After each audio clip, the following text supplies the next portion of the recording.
Welcome into the Psych with Mike Library. This is Dr. Michael Mahan, and I am here with my good friend and colleague, Mr. Brett Newcomb. Good morning. So you're getting ready to go traveling as you do when you are on retirement duty. I recommend retirement. Everybody should get there faster, sooner, quicker, and stay longer. Every time that you get ready to go, I say, oh, you're getting ready to travel, and that's what you say. I recommend it to everyone. Thoroughly enjoy it. It's great.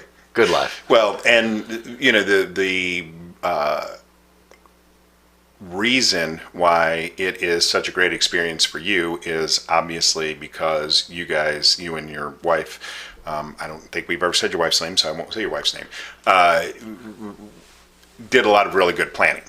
And you guys are able to do this and live well because you laid a foundation for that. And I don't know that now I know your son is a very good planner because he was raised and taught to do that.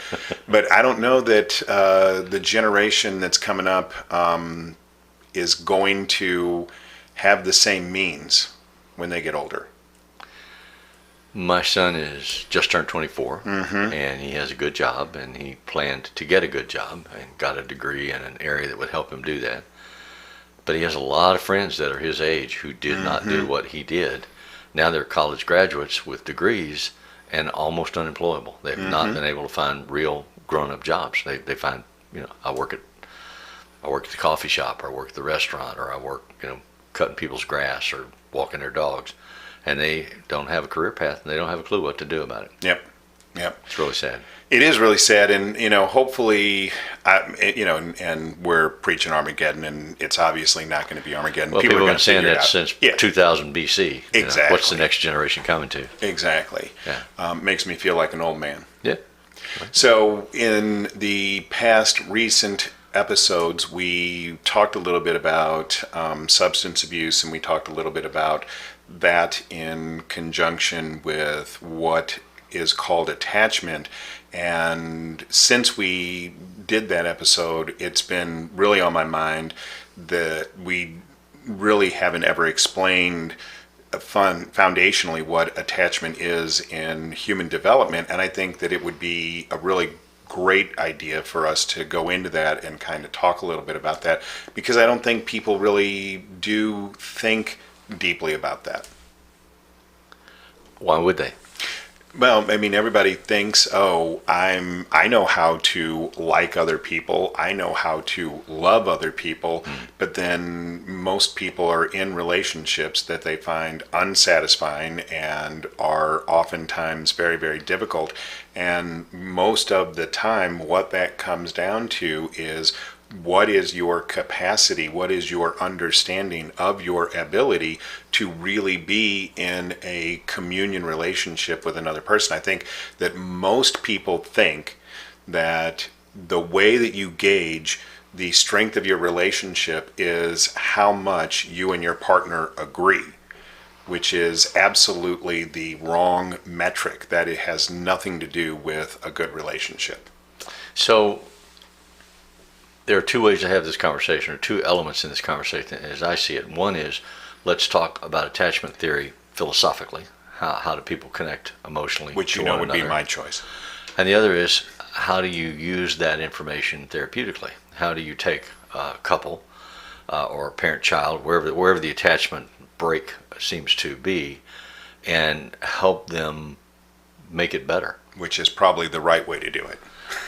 Well, it would be my preference, but we'll find common ground. And really, I don't care which of those things. I think both of those things are important. I think the second one is probably more applicable to a wider audience, and certainly we would like to throw as wide a net as possible. But you think a certain way, and you think in terms of I don't know that linear is the right description, but definitions and terminology are really important to you, and you use them all the time, even if the other person doesn't understand them at all, what you're talking about. But it helps you stay focused. And so there are terms when we talk about attachment theory that you're going to want to define and explain and so on. I tend to reason by analogy. And so when I talk to people, I talk about, you go into relationships, you find people that are on the same radio wavelength that you are on. and don't necessarily talk a lot about how did you get on this particular wavelength. But what happens in patterns in people's lives is they find somebody on the right wavelength, their predetermined wavelength, and that lasts for a while, and then one of them drifts off the band, and so then they go and find another one still on the same wavelength, and so you repeat. I mean, you marry your alcoholic husband for the third husband, and they're all still alcoholics, and you're surprised, like, why does this keep happening to me?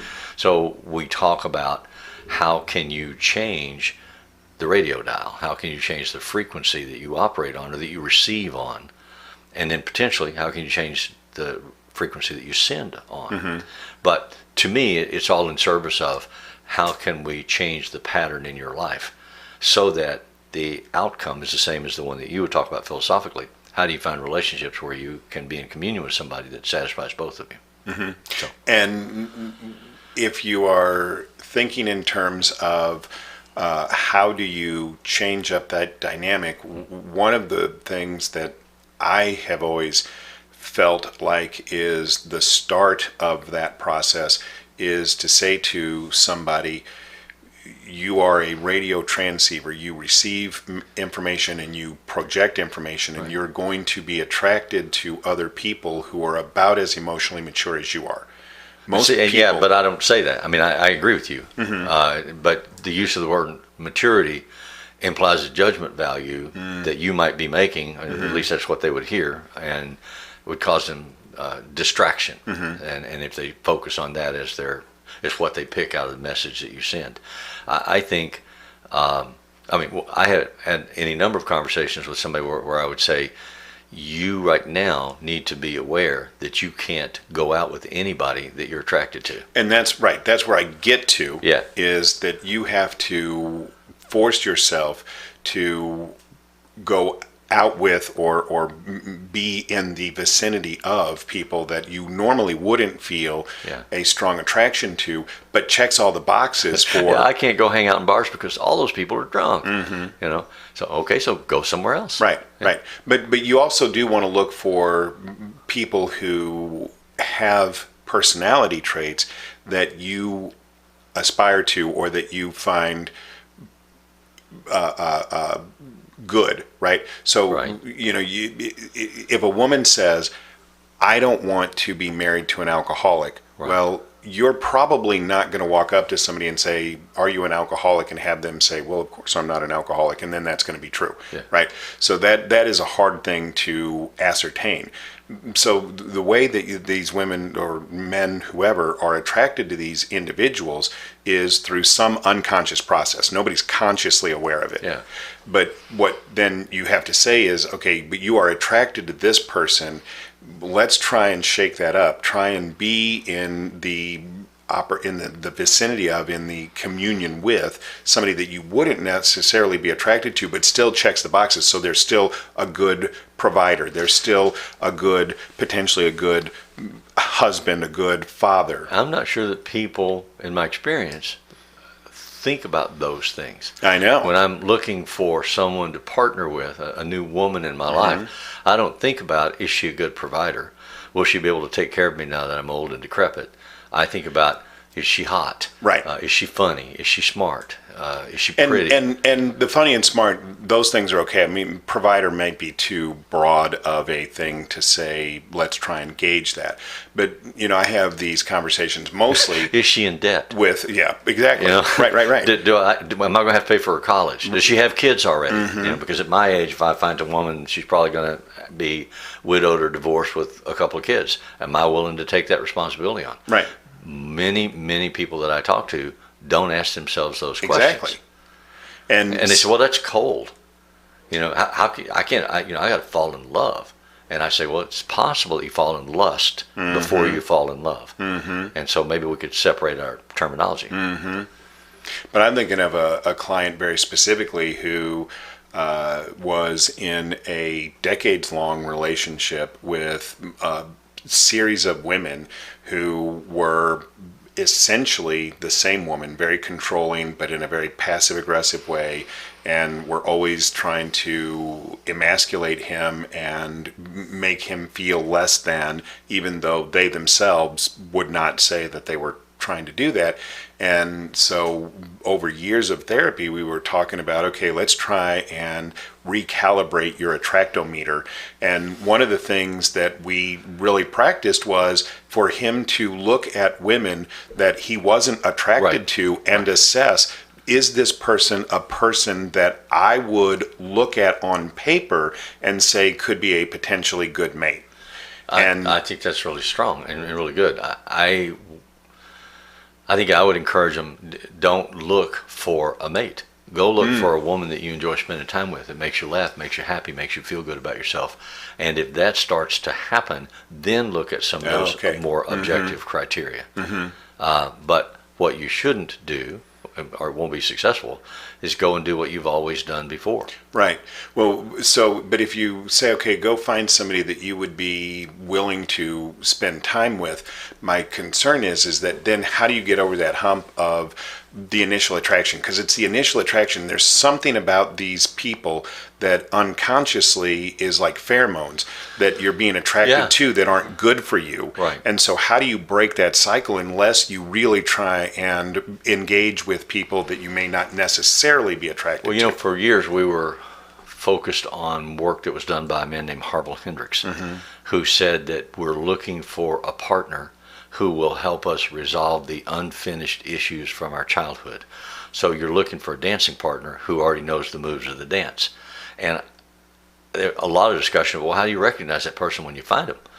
It's because they just feel so comfortable, and they look not in an objective way, but in an emotional way, like home. And that's where the problem is. You come out of these dysfunctional families with dysfunctional patterns, and you recognize the person that can dance that dysfunctional dance with you, you get into a relationship with them. Right. And that's a two-way street. I mean, they're looking for you just like you're looking for them. Exactly. So from my attachment perspective, without going too deep into it, you have 4 attachment styles. So you have secure and insecure, which are the 2 classifications. In the insecure, there are 3 kinds of attachment. And one is disorganized, which is really, really bad. And so you kind of eliminate that, because if people are disorganized, they're going to struggle all their life no matter what. But in the insecure attachment styles, there are people who use conflict as a way to initiate intimacy, and there are people who use conflict as a way to initiate distance. Yeah. And those 2 kinds of people oftentimes attract each other. Well, it's like the pursuer and the isolator that dance in the relationship. I pursue you and you stay cold and distant, and I'm trying to seduce you into paying attention to me and give me what I need, which is attention and affection. And you say, no, not today, I'm bored, I'm busy, you're dirty, whatever. Until I finally get to the extreme end of the curve where I say, you know what, screw it, this is not working for me, I'll go find it somewhere else. And the second that happens, and I don't have to say those words, it's a switch that throws in my brain.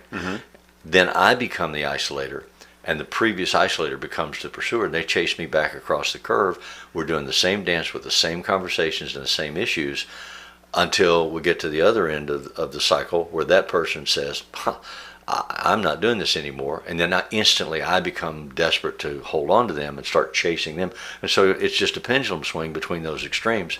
And there's never a real stabilized pattern of goodness in the relationship. And what happens is that the other partner can't understand why it is that the first partner is using conflict. They don't ever evaluate that. They're like, okay, right now I want to pursue you, so you should be responsive to that, but the other partner isn't. And then it's like, well, why aren't you? Then when the other partner is pursuing them and they want distance, they don't understand, well, now this person... You told me this is what you want, I'm doing this now, and you're not...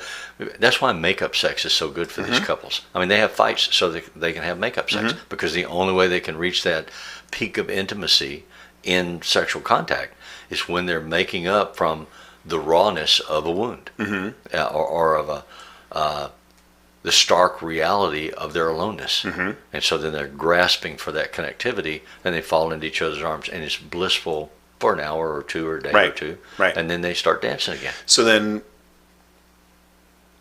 So from my psychodynamic perspective, the act of intercourse is the closest thing to return to the womb that a person can engage in. And so that's why it is so emotionally satisfying. But regardless of the deep dive on why that is successful, it is successful. It is successful in the moment. What people don't do is the process afterwards. Once you've come back together and you have this moment of connectivity, what we don't do is try and keep that connection alive. Yeah, we don't know that's how. why Because it's all defined in terms of the sexual experience and the orgasm. When that's over, it's over. And so how do you stay in that space of intimate connection and safe connection longer than the physical contact lasts? Because people don't know how to be vulnerable. To be connected, you have to be willing to be perceived, at least, as vulnerable. Now, I would argue it isn't actual vulnerability, it's actually strength to be willing to be in that space. But what we have to be willing to do is to allow ourselves to exist in that space longer, to exist in a space where I am open to my partner in the same way that I am when we're having intercourse, but when we're going to the grocery store. Well, I think that's how we define intimacy. Intimacy is me taking off more of the masks that I wear to protect myself with you, because we have an intimate relationship, than I'm willing to take off anywhere else in my life. And most people misperceive intimacy as only, that damn duck, as only the sexual act, when in actuality, intimacy doesn't have anything to do with sex. Right. I mean, you can be intimate when you are having sex, but intimacy is a different concept than just sexual intercourse. And so we have relationships, mostly in our society, where we have sex, but we don't practice intimacy. That's kids today talk about, or kids and maybe even older adults talk about friends with benefits. You know, I have a place where I can have sex, and we're just friends, but we're not in an intimate relationship. We're not in a committed relationship, not necessarily in an exclusive relationship. Right.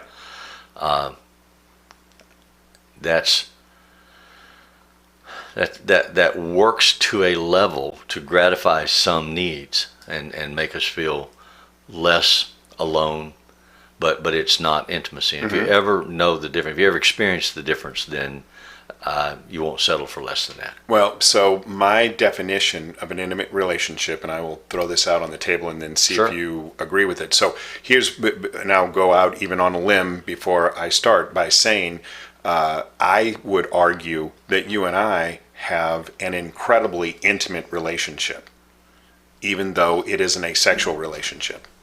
I'm glad you clarified that.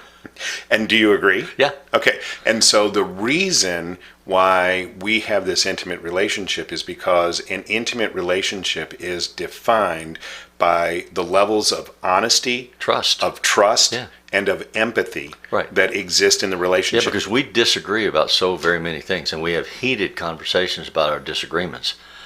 And yet we trust one another, we are respectful of one another, we appreciate the qualities that the other has, even if they're not mirroring ours. And that's a good thing. But what I also then say is that you can't give away something that you don't have. So the Latin is non quod habet, I think is the, you can't give away. It's the idea that I'm you okay can't. if we do this in English. Yeah, you can't give away something that you don't have. Right. So if you don't have honesty with yourself, you're not going to be able to be honest with other people. If you don't trust yourself, you're not going to be able to trust other people. If you don't have empathy for yourself, you're not going to be able to be empathic with other people. You have to first try and hone those skills inside the self, and then it enhances your relationship with other people. So in my experience, people who get there have to go through some kind of emotional trauma that rips apart their facade and go through the process of healing from that trauma. And in that process, then, they can progress to the point where they're available for that kind of intimacy because they learn to trust themselves and be confident in themselves, that they're attractive people, that people will be drawn to them, that they're lovable. There's something about them that makes them others want to access them, and not just selling bits of yourself to buy attention or connectivity.